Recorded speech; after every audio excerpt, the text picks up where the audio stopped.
Oke, di video kali ini gue akan membagikan sebuah cerita mistis ya, horor tentang pendakian di Gunung Rinjani. Kita mulai dari nama-nama si pendaki. Ada yang bernama Oci, Andi, Dini, Unyil, Luris, dan Randy. Mereka ini mendaki Gunung Rinjani melewati jalur selatan. Dan cerita yang akan saya ceritakan ini adalah cerita yang dari sudut pandang si Oci. Oke, kita mulai. Pada Sabtu pukul 8.15, kami baru tiba di Dusun Timbanuh, Lombok Timur. Aku, Andi, Dini, Unyil, Luris, dan Randy melakukan registrasi di kantor BTNGR, Balai Taman Nasional Gunung Rinjani, untuk mengurus simaksi. Hujan cukup lebat, kabut turun, dan uap pun tampak jelas berembus saat kami berbicara. Sembari menunggu hujan reda, Unyil mengeluarkan terangnya untuk memasak air. "Bang Oci, ayo ngopi dulu," kata Unyil sambil mengeluarkan gelas dan tumbler di tempat penyimpanan air. "Oke, boleh. Saya beli pisang goreng dulu sebentar di sebelah biar lebih pas rasanya," jawabku menerima tawaran kopi. Rasa kopi yang sedikit terasa pahit ditemani pisang goreng yang rasanya manis memang pasangan yang pas di pagi berkabut dan dingin. Saat sedang asik menyeruput kopi, tiba-tiba hujan reda. Hanya sedikit gerimis yang masih membersamai. Kemudian kami pun bergegas, packing semua peralatan dan kami pun siap berangkat. Seperti biasa, akulah yang dipilih menjadi tim leader. Jadi akulah yang berjalan paling depan. Alam Rinjani memang indah. Setiap jalur memiliki daya tarik tersendiri dan tentu hal mistis yang menyelimutinya. Sudah banyak cerita-cerita dan mitos yang berkembang di masyarakat, tapi untukku pribadi itu hanyalah bunga-bunga Rinjani yang membuat Rinjani tampak indah dan menantang. Ketika baru 25 menit berjalan, hujan pun kembali turun. Jalan setapak yang kami lalui agak licin berlumpur. Sesekali kaki kami terpleset, namun tidak sampai menyebabkan kami terjatuh. Suasana jalur selatan Rinjani memang agak sepi, karena hanya memang sedikit pendaki yang melewati jalur ini. Jalur ini bukanlah jalur untuk pendakian untuk menuju ke puncak, melainkan hanya sampai ke Pelawangan Timbanu.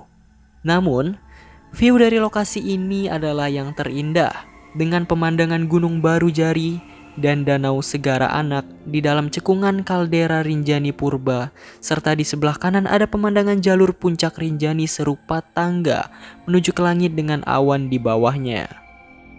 Jalur selatan memiliki hutan yang rimbun dan tak jarang pendaki tersesat di jalur ini.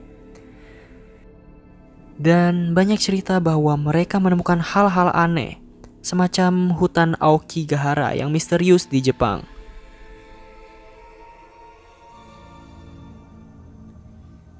Saat kami melewati hutan, banyak sekali kami dengar suara-suara seperti suara orang berburu babi hutan atau rusa.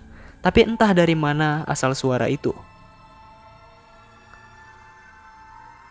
Setelah tiba di pos 1, gerimis hilang, tapi angin dari arah selatan cukup kencang berhembus membawa kabut dingin menusuk sehingga membuat tangan dan bibir kami membiru, menggigil. Tiba-tiba Dini, salah satu anggota tim kami yang perempuan mengalami hipotermia. Bibirnya membiru, tangannya menggenggam erat, kaku. Lalu kuputuskan tim untuk bangun tenda di sana. "Unyil, tolong ambil air dan masak. Andi bangun tenda, dan Randy tolong baluri tangan dan kakinya dengan minyak kayu putih," ucapku untuk segera memberikan pertolongan pertama sambil kubikin mata api. Karena hujan, kabut, dan angin yang kencang membuat tubuh kami terpapar suhu dingin cukup lama dan membuat tubuh Dini tidak bisa memproduksi panas.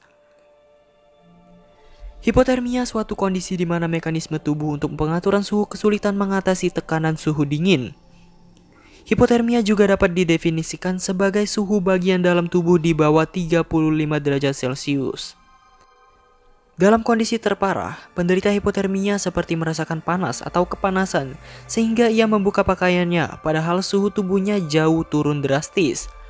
Peristiwa ini pernah terjadi pada tahun 94 di mana 7 orang pendaki ditemukan tak bernyawa dengan kondisi tidak mengenakan baju. Ku coba bikin perapian namun cukup sulit karena dahan pohon semua basah terkena hujan. Akhirnya ku cari bambu yang sudah mati, ku kuliti dan ku serut dengan pisau lipat sehingga menjadi seperti serat yang mudah terbakar. Akhirnya api pun siap. Hujan kembali turun. Untuk mencegah keadaan bertambah buruk, tim memasukkan Dini ke dalam tenda, lalu ku minta Luris melepaskan semua pakaian Dini untuk memberikan pertolongan berikutnya. Riz, kamu juga buka bajumu dan peluk Dini agar panas tubuhmu mengalir ke Dini. Nih, pakai sleeping bag punyaku. Perintahku dari luar tenda. Situasi saat itu membuat kami harus ngecamp di pos 1. Kami bersyukur, jam 6 sore hujan reda. Kondisi Dini membaik dan sudah dapat diajak bicara. Kutawarkan ia teh manis dan 2 keping biskuit untuk memulihkan fisiknya. Suasana sore itu mulai berkabut tebal. Tenda-tenda sudah didirikan untuk kami berlindung saat malam dari suhu dingin menusuk kulit. Langit di ufuk barat menjingga, terlukis indah dari celah tumbuhan bunga edelweiss yang tumbuh setinggi bahu. Perlahan warna senja berubah gelap. Kabut semakin tebal, bahkan cahaya headlamp kami hanya mampu menembus kabut sejauh sekitar 10 meter. Tiba-tiba dari kejauhan, persis dari semak-semak terdengar suara anak kucing mengeong. Awalnya kami tak menaruh curiga, tapi suara itu semakin dekat hingga terdengar di balik pohon besar yang sudah setengah terbakar akibat kebakaran hutan bulan lalu. "Kok ada suara kucing, Bang?" tanya Unyil. "Namanya juga alam bebas. Kucing juga bebas main kemana aja, Nyil," jawabku sambil bercanda. Mana ada kucing di ketinggian 2500 mdpl. Lagian kucing hutan bukan endemik sini," kata Andi. Semakin lama, suara anak kucing itu semakin keras dan suaranya semakin banyak. Awalnya 1, kemudian 2, setelah itu jadi banyak. Banyak sekali suara anak kucing yang membuat kami merinding. Dan tak cuma itu, suara itu berpindah-pindah dengan sangat cepat. Ku coba cari ke arah suara itu, tapi tak satu pun ku temukan anak kucing. Ku merasa ada kegelisahan pada tim kami karena suara-suara itu. "Apa gak ada apa-apa ini, Bang?" tanya Luris kepada kami. "Gak kok, kan cuma suara anak kucing, kecil, tinggal lempar ya hilang," jawabku sambil bercanda agar suasana tidak mencekam. Saat kami makan malam, perlahan angin membawa aroma busuk dari balik batu yang biasa dijadikan tempat sesaji orang-orang yang mencari ilmu hitam. "Kok bau bangke, Bang?" tanya Dini sambil muntah-muntah. Bau itu membuat kami mual, busuk menusuk hidung. Akhirnya